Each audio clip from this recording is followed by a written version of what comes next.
Hey, you're listening to episode 44 on the Air Hug Community Podcast.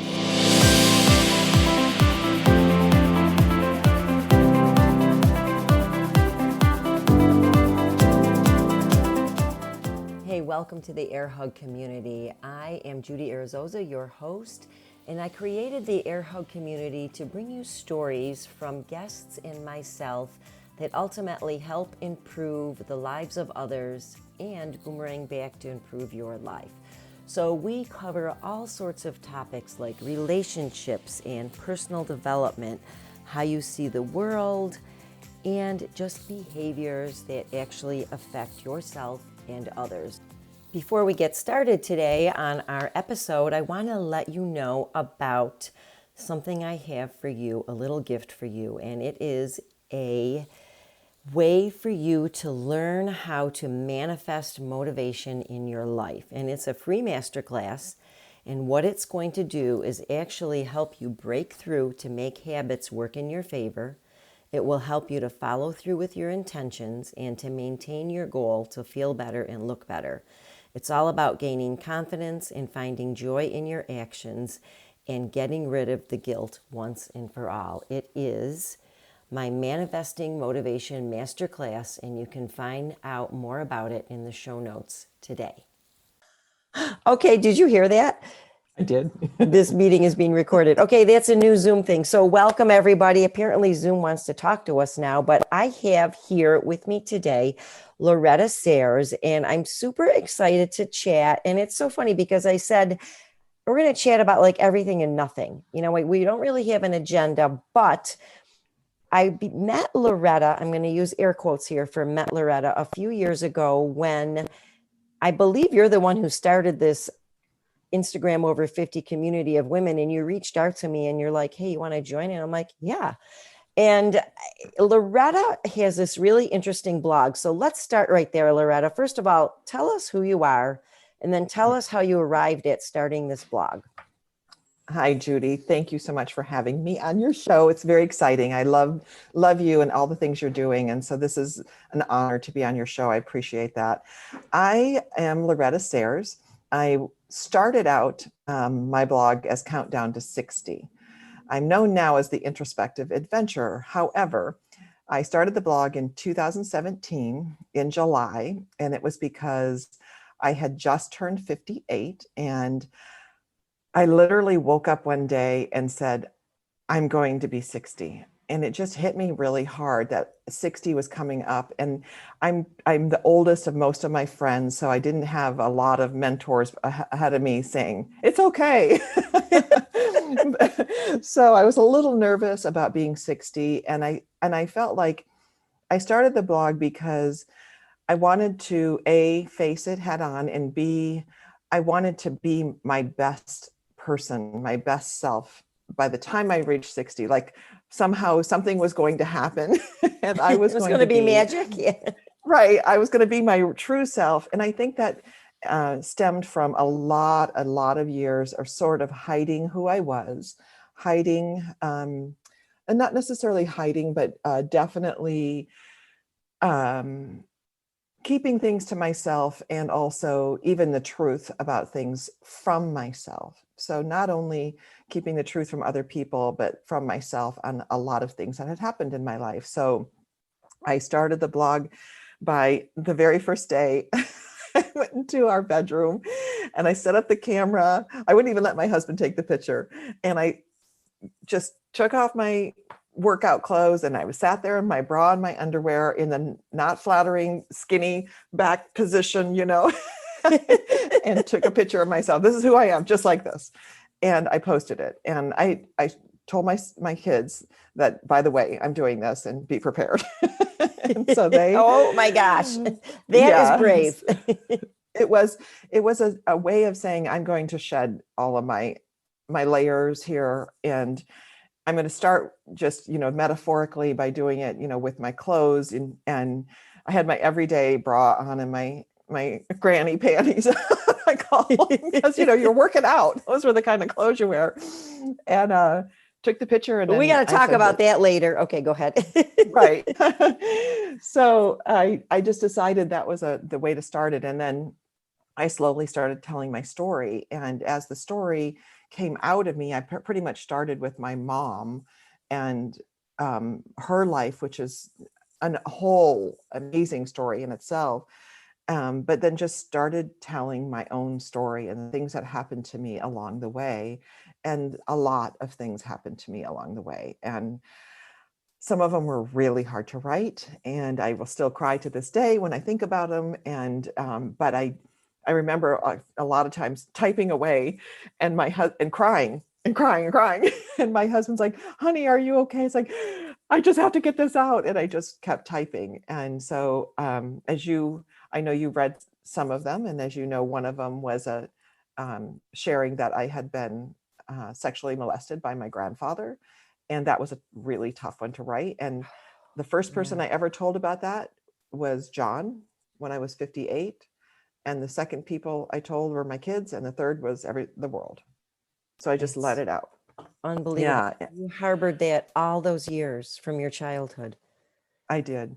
Oh my And gosh. Judy, what was really interesting, probably more profound than I had even imagined for myself, was my cousins who came to me and said the same thing happened to them.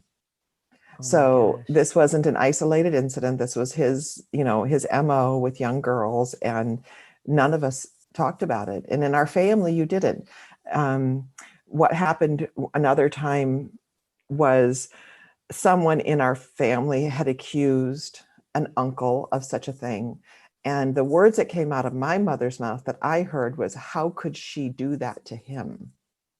By telling. Whoa. Yes. So that was the legacy I was given, was just keep your mouth shut and don't ruin a man's life and get over it. And so that came Never out, even and thinking then about your life being ruined or what you had to go through. Oh my gosh. I know, yeah, isn't it sad? I mean, those were Yeah. just a crazy, I think it's interesting because right when I wrote that, the whole Me Too movement exploded, which was so interesting because I felt like I got validated even Mm-hmm. more. I got goosebumps. All the women who came out and said, these things happen. And so it was tough. It was definitely really tough. But I kept going with the blog, and I kept writing and writing. I shared the story of when my mother died and what that was like. And I shared the story of when my brother died. And that had a profound effect on me as well, because I wrote the story from memory. And when I wrote, if you see the blog, there's lots of pictures of me, because I thought, oh, I'll add pictures to go with this. And so I was digging through boxes and boxes and boxes of old Wow. photos, because that was long before we had them on our phone Sure. Yeah. digitally. So I found the box, looking for photos of my brother. Pulling it out, I found the newspaper article about his death. And he had died accidentally. He was electrocuted on the job. And Oh, I thought the circumstances were one way. And I read this thing that was from 1980, this newspaper clipping that said a completely different thing. And I literally crumbled to the ground. I was just like, because in my mind, I made it that he was a hero, that his death had meaning, and that he saved someone's life. And when in fact, none of that happened. It just was a fluke. It just happens. oh. And it's really hard to, I think when you're younger, especially, I had to do the same with my mom. You put something around those horrible experiences of our lives and try to make sense of them. And Try to figure sometimes, out the lesson. Yeah. yeah, sometimes they just don't make sense. They really don't, No. they just happen. So We have yeah, to the blog, justify everything, right? we do. I Yeah. think so. And I think it's not only that, it's that we have to somehow feel okay about it, because stuff happens in our lives that are crappy, Mm-hmm. to put it Yeah. in scientific terms. Mm-hmm. And Yeah. so, but yeah, the blog was interesting, and I revealed a lot. I didn't spill my guts over my personal everything, but I did reveal my truths. And one of them was I had been hiding how many times I was married prior. Mm-hmm. John knew, of course, and my children knew, but the world didn't know. And so I was hiding that because I didn't want to be that woman that was married too many times, because you're just crazy if you're that woman. So You I didn't, let all that. you had a perspective about that role. Yes, I think so. And I think you hear it in society too, people making fun of someone who's been married more than once or twice or three times. And so I think that, it was nice to say, it's interesting when we let go of what we think other people are thinking, life is so much better. And how many times do we have to repeat that before we actually know it? Right? Right. Yeah. Yeah. Sometimes a lot. And for me, it was a lot because I think we grew up extremely poor, dirt poor, as we call it. And how other people perceived us wasn't pretty usually. And so it was important to me that I got away from that. I moved from that. It's like, I'm not that person anymore. But you care, that person's still there. And I'm proud of her now. I'm not hiding her. I'm not ashamed of her. And so I think when we let go of all of those things, it can be just an amazing life. I'm so much happier than I've ever been in my life. I've found this peace that my husband says is visual. He can see it in me, physically, which I think is so cool. So, but yeah, I turned 60 and then I'm like, what am I going to be? Because I can't be counted down to 60 anymore. And that's what are you when the going to be? blog Now you're started grown changing. up. Yeah. What am I going to be when I grow up? Right. So, yeah. And I think, I started the community in 2017 as well. I think it was, or maybe 18. I got onto Facebook. So you start a blog, and what you do is you definitely need to get on Facebook and promote your blog, right? So that everyone can see it. And Facebook's easy because it's our age. We know what to do. We got this handled. So after that, I thought I need to get on Instagram, this new thing, new to me, and got on Instagram and didn't know the difference between a hashtag and a carousel and a caption and a comment. You know what I mean? So, and I had asked a friend of mine's daughter who was in her 30s that was very successful on Instagram. And her comment basically to me was, I had to figure it out, so you should too. So I was like, boy, she sounds like the mom in this case, right? Yeah. Well, a little tough love. Learn for yourself, right? So I thought, well, there's got to be other women like me over 50 that are struggling to figure out this Instagram thing. And I got on Facebook again. That's the thing that I know. And I looked and there was no community. So I created it. And that's when we met, I think. Yes. Yeah. I was so impressed with you when I met you. Well, thank you very much. I was so excited to connect with other women on Instagram in our decade, and I've made some great friendships. Thank you very much. All to you, and by the way, I'm so glad. Can you talk about the event? Are you the person who did this event? Because it's fuzzy in my mind, and then it didn't happen again because of COVID, I'm guessing, but are you the person who started FierceCon? No, Catherine Grace O'Connell started FierceCon. It's her Forever Fierce community. However, I partnered with her as the event coordinator. So she handed me the stack of papers and said, this is what we want to do. Please help me make sense of this. So we did it 2 years, the last 2 years. Well, not this last year, but the 2 years prior. And it was so fabulous. Just an amazing event. We can't wait to do it again. And I think we're going to try to do some virtual ones, but it was just this place that we could gather together as women and celebrate each other, learn new things. I can't even talk enough about it. It was really a wonderful experience both times. So I can't wait for us to do it again. Yeah, I'm looking forward to hearing more about it when it comes time again. And yeah, certainly if it can't be in person, why not virtual these days? But you do get a real feeling in person. In-person events are always great. So They are. And I think it's a great way to really connect with women. Like from our IG over 50 community, we all know each other in air quotes, but a lot of us haven't met. And because of my blog and that community and the Forever Fierce community, anywhere in the world that I travel, there is a woman I know. And that's what I love. I've everywhere I've gone, I've made sure to meet up with women that I have already connected online. I went to New York in December last year or 2019 and met Phyllis. Yeah. Follow Phyllis. And I was supposed to meet Donna, good looking for your age, Donna.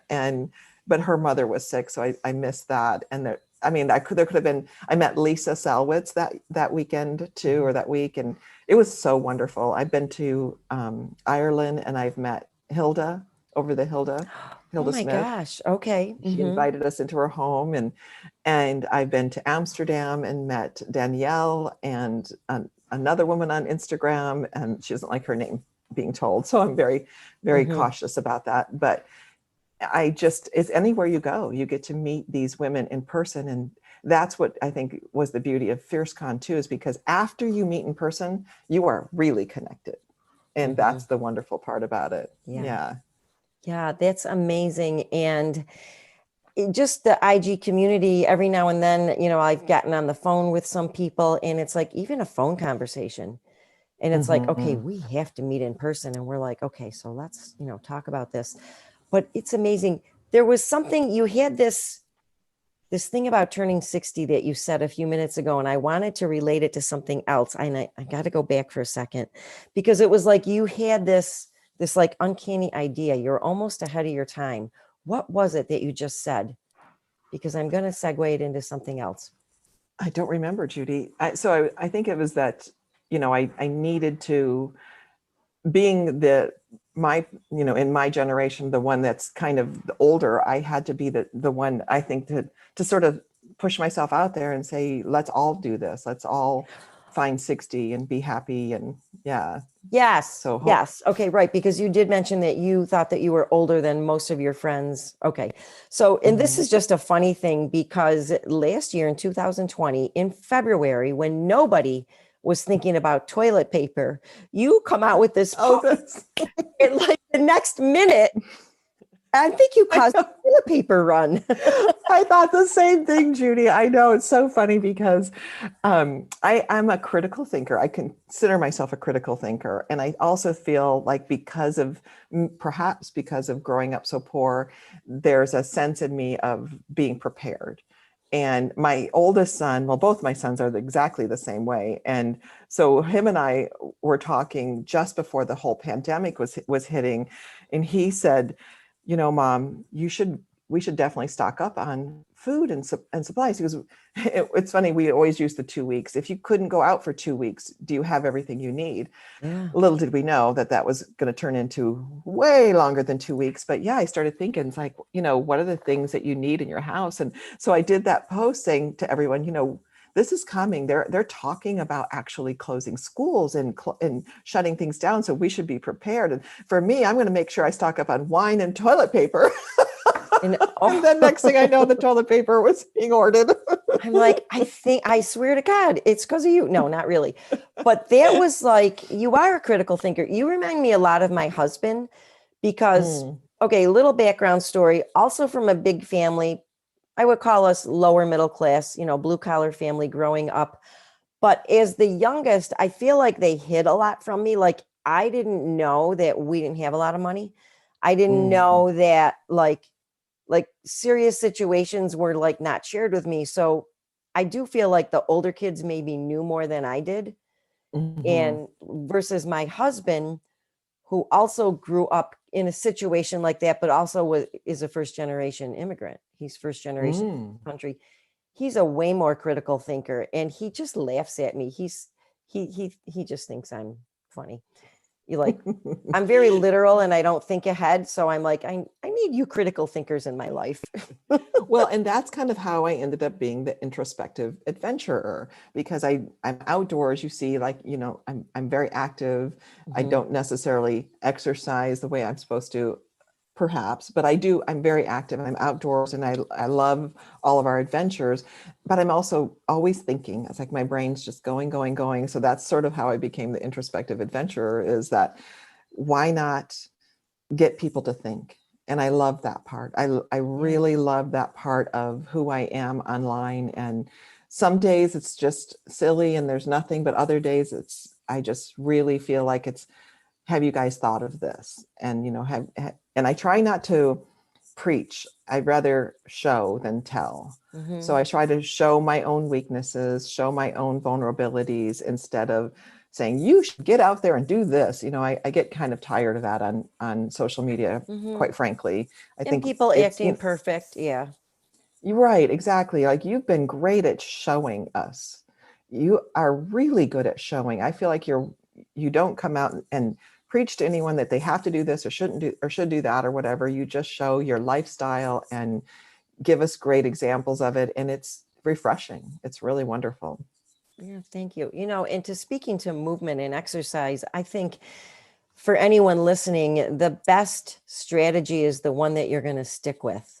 Right. So if it's outdoor, moving a lot outdoors all the time, then go with it. That's going to keep your Yeah, bones strong. You're going to get healthy from that. I mean, look at the I think Italians. They so. walk everywhere. They walk to Right. the market, or Europeans in general, right? Right. They don't own barbells. So I thought of that one day when I was thinking about our life now, that we have, remote controls for our television, and in our cars, a little button that pushes all the windows down or changes the seat. And everything is so automated with a one touch. And then we have to pay to go to the gym because I we're know. not moving.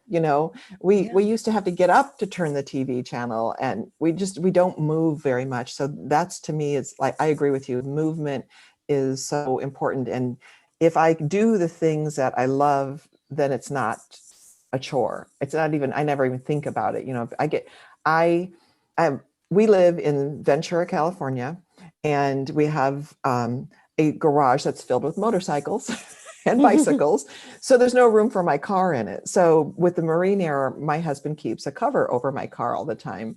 And I go out there and it's like, oh, to take the cover off is kind of a hassle. So I just pull my bike out instead, and I bike to where I need to go. And that's kind of it. My car can literally sit there for weeks because I just ride my bike, and I don't think about it as exercise, but of course it is. Of course it It's is. it's Yeah. wonderful. I've got two bikes. One's for serious riding, and the other one's my beach cruiser with a basket that I can put all my groceries in or whatever I'm shopping for. So it's perfect. And we walk. We can literally walk down the beach to our favorite restaurants, and we just walk all the time. And I So agree you with you walk that to that's date how it, night and yeah. Yeah, you see that on almost all my posts, right? We're I always walking do. down to date night. Yeah. So, but It's yeah, pretty cool. I envy you for that. Yeah.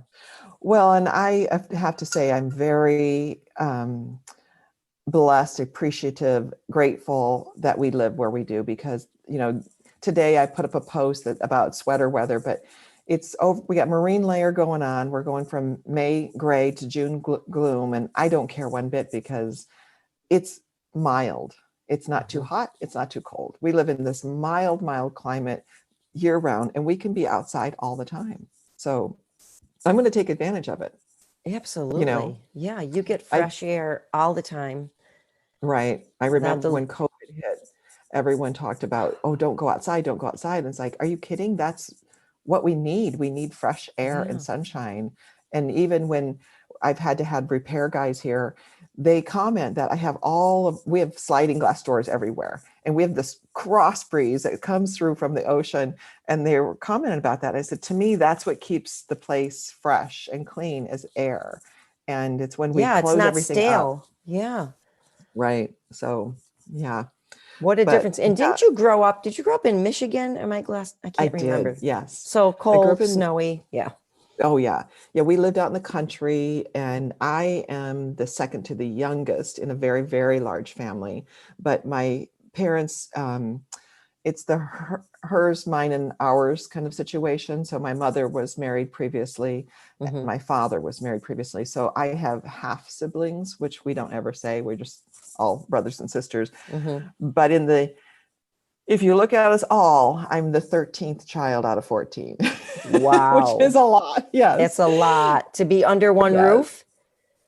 No, because there was such vast age Which is difference. My older siblings are 16, 17, 18 years older than me. So okay. by the time, this sort of this rotating Yes. children through kind of thing. But Judy, again, I wrote about my life growing up and that farm we grew up in Michigan. And a few years ago, my sister died, and I went to Michigan uh, because for her service. And I took my other sister's van and walked by myself and to go find our old farm and where we lived and visit, kind of go down memory lane.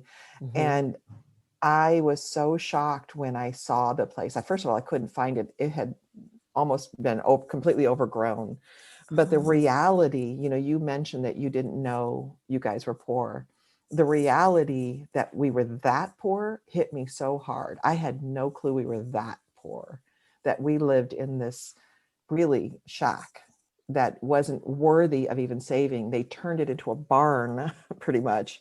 oh And it was wow. just this, yeah, it was so interesting. But I love that, growing up, we think that our kids are, we worry that they don't have this or don't have that, but they don't know. They don't know they're poor, or whatever. If you just are I usually tell my loved, kids, you then don't know how lucky you are. I know. I hear You you. know, yeah. Yeah. But that was a really interesting experience that of going back and seeing that. And again, it's like this, we think, we sort of get to a place. I thought, oh, I'm going to get to 60 and I'm going to have it all together. And that's a never ending process. I think Isn't it we funny continue. that, it's a decade thing, or you feel like you put a limit on your arriving at a certain success? Yes, we do. And I think that starts, I hear it even in my children's voices. My Yeah. older son is 30, going to be 38 this year, I think. Wow. Yes, 38. And he's like, I'm going to be 40 soon. I'm like, oh my gosh. But he said the same things, like, I should have da da da da da.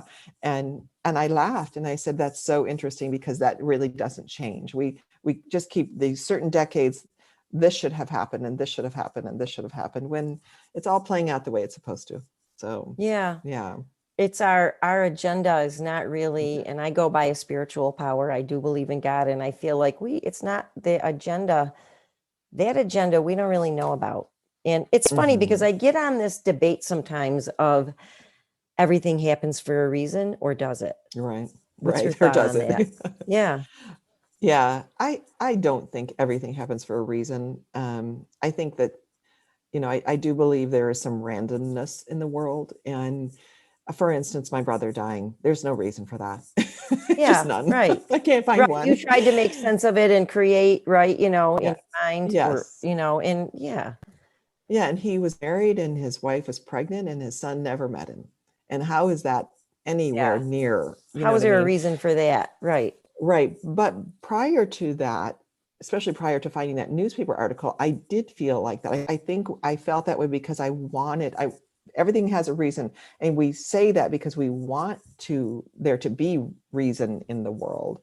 There want to be order in the world. And when my mother died, I was 11, and that was devastating. It took me years and years and years to get Oh over my with and gosh. over. And I would always say, I wouldn't be the woman I am today if she wouldn't have died. And I finally just stopped saying that. It's like, I don't know that that's true or not. I just kept Yeah. saying that because I wanted to feel better, that somehow there was something good that came out of that. And so it is, I'd love to think that everything happens for a reason, and we're where we're supposed to be. And I definitely still say it. But then Sometimes I deep down, I'm say like, probably more than not, but yeah, it's like, no, I don't know. We're given choice. Yes. We're given a choice in life. And so, and we don't know how Agreed. it's going to go, but it's funny that we have to justify things, We which do. leads me to something else that you said when we were texting. You know, we talked about, I don't usually swear much, but we say shit happens. Yes. And that doesn't mean that we're identified by that. You know, we're not identified by our circumstances. It's just something that happened. It doesn't mean that we own that identity, you know. And I think, Right. you know, I if agree. I think it's interesting when, I'm sorry to interrupt you. It was interesting when we had that conversation to me, because I was thinking about that we, everything is, everything that happens to us or that how we relate to it is just our own filter. We can either decide this thing happened to me and I am a victim, or which, you know, obviously I've been a victim of horrible things, and but I didn't let it define me. I didn't decide. I decided from right away that just because this happened, it doesn't mean it's going to put a certain fence around me that this is who I am. I want to see the world differently. And I am always thinking about that. I'm always thinking about, like, right now, I'm 62 years old. You know, just to be quite frank and honest, I have no huge retirement fund. I've been working for myself most of my life, and people who work for themselves tend to just work and work and work. And we kind of forget about, you know, that other people in the world have employers that are helping with their pension, and I don't have any of that. So we don't own a home. I could list, my car is a 2006 Volvo with 225,000 miles on it. I could look at all that and go, oh my gosh, what am I going to do? And how am I going to be? And I can't believe I should have been here and I should have been that. And, you know, what am I going to do in the future? And I just say, this is where I am right now. And I'm happy with what has happened in my life and where I am. And it doesn't define, none of the stuff that's happened defines me, and none of the stuff where I am defines me. It's just part of life, and how we see it is completely up to ourselves. It's all in our head. Whatever you think, you're right. That's what I always tell myself. Exactly. Whatever you think, you're right. And so how long do you want to sit with a thought? And you know, you can either brood about it. Of course, I'm a huge fan of Byron Katie. And do you know her? I don't. Oh, Byron Katie, A Mind at Home with Itself. A Mind. That might be the name of the book. I'm writing this down. Yeah, you would very much like her. So when was I introduced to her? Probably 2016. I think it's A Mind at Home with Itself. But basically, you can take your thoughts and you can keep them, or you can turn them around and you can use them, you know, to become a victim, or you can use them any way that you want. If you haven't read her book, or if you like to walk a lot and you're into listening, I do a lot of Audible books. Yes, her I do book too. is a fascinating listen, I think. In fact, I listened to it on Audible, and I've listened to it about 3 times. Good. But basically what you just said is the premise of her whole book, but she goes into big examples, with her own life. And she was a very angry person, so much so that she checked herself into, she didn't even know where to check herself in. And she founded a clinic for overweight women. And that's the only thing she could find in 1986. Wow. And the story of her coming out of it and turning her life around is super inspiring. Interesting. I definitely will listen to that, Judy. I do love to walk and listen. That's a perfect idea.